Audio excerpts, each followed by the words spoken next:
Hi everyone. Which port is used for SMTP at ALLINKLCOM? At ALLINKLCOM, the standard ports are used for sending emails. We recommend using encrypted connections with SSL/TLS as they are particularly secure. Recommended ports: IMAP 993 SSL/TLS, SMTP 465 SSL/TLS.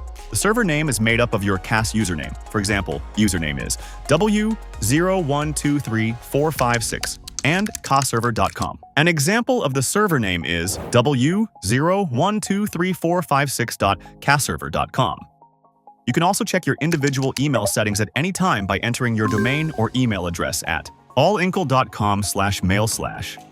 Alternatively, you can find the information directly in the CAS. Go to Email account.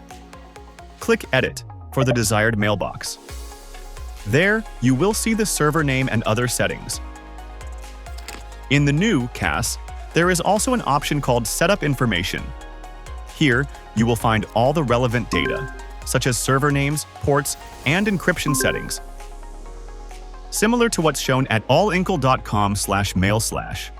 Additionally, in the new CAS, you can easily set up your email in the iOS Mail app by scanning a QR code.